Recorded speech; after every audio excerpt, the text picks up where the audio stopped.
Good evening সবাইকে, happy Sunday. দেখো কোথায় এসেছি, বাগবাজারের এই যে মেলাটা সার্বজনীন দুর্গা উৎসব হয়, সেখানে সেই প্রাঙ্গণে একটা মেলা বসেছে, চৈত্র মেলা নাম হয়েছে, তবে এখনও তো চৈত্র মেলা শুরু হয়নি। হ্যাঁ, সেই হিসাবেই মেলাটা বসেছে 3 দিনের জন্য, সেটাই দেখতে এসেছি। দেখো সমস্ত মানে মাঠটা বিরাট বড়, কিন্তু অনেক কিছু নিয়েই বসেছে, মানে সুন্দর সুন্দর কালেকশান আছে।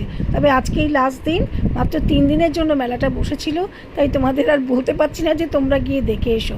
শুধু কালেকশানগুলো দেখো, সত্যি খুব অপূর্ব কালেকশান, দামও কিন্তু রিজনেবল। জানো, এই সমস্ত কুর্তিগুলো এগুলো 800-900 করে বিক্রি করছে।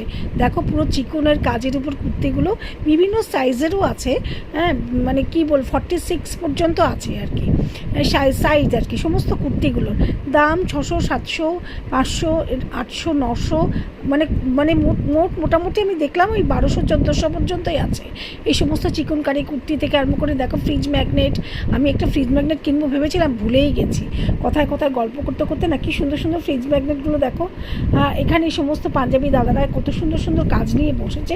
বললাম না, মাঠটা বিরাট বড়, তো এই জন্য একটু খাপছাড়া লাগছে, কিন্তু মানে বসেছে বেশ ভালোই কালেকশান বসেছে 3 দিনের জন্য, যতটুকু বসানো যায় আর কি। অনেকেই বসেছে তাদের পসরা নিয়ে, বিভিন্ন রকমের শাড়ি, চুড়িদার, বেড কাভার, টাপারওয়্যারের জিনিস, তোমার জুয়েলারি, জাং জুয়েলারি থেকে আরম্ভ করে সব কিছু আছে এইখানে। আবার আরেকটা দিকে বসছে ফুড স্টল, মানে সেখানে খাবারের অনেক কিছু ভ্যারাইটিস খাবার নিয়েও বসেছে। গ্যাসের তো সাংঘাতিক সমস্যা, তার মধ্যেও কিন্তু এনারা বসেছেন একটুখানি মানে বিক্রির আশায়। আর আমাদের মতো গৃহবধূদের একটু সময় কাটে এগুলো দেখে, টুকটাক কিনে। বেশ সুন্দর সুন্দর জিনিসগুলো, বেশ এত ভালো লাগছিল। টাপারওয়্যারের জিনিসগুলো বেশ রিজনেবল দামেও পেলাম, আমি আমার বন্ধু দুজনেই গিয়েছিলাম। আর ইনি জাং জুয়েলারি নিয়ে বসেছেন, বেশ সুন্দর জিনিসগুলো। যাই মানে বেশ ভালো লাগলো, অনেকটা সময়ও না কাটলো।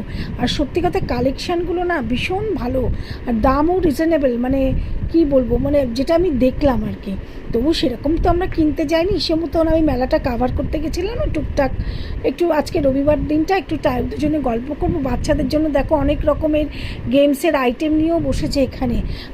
আর বললাম না, আরেকটা দিকে বসেছে একদম ফুড স্টল, একদিকে খাইবার পাস, একদিকে হচ্ছে এইসব। মাঠটা বিরাট বড়, তোমাদের বারবার বলছি, হয়তো দেখতে একটু খাপছাড়া লাগছে, কিন্তু বেশ ভালোই লাগছে। আর প্রথমেই দেখেছো সেনকো জুয়েলার্স বসেছে, সেনকো না সরি, অঞ্জলি জুয়েলার্স আর ননি, এগুলো নিয়ে বসেছে, সেটা তো দেখেইছো তোমরা। আমরা যেহেতু ননির কালেকশানটা একবারে দেখতে যাইনি। আর দেখেছো কি সুন্দর সুন্দর কালেকশান, অনেকে কিনছে। সবে তো সন্ধে হচ্ছে, তাই জন্য ভিড় আস্তে আস্তে বাড়ছে।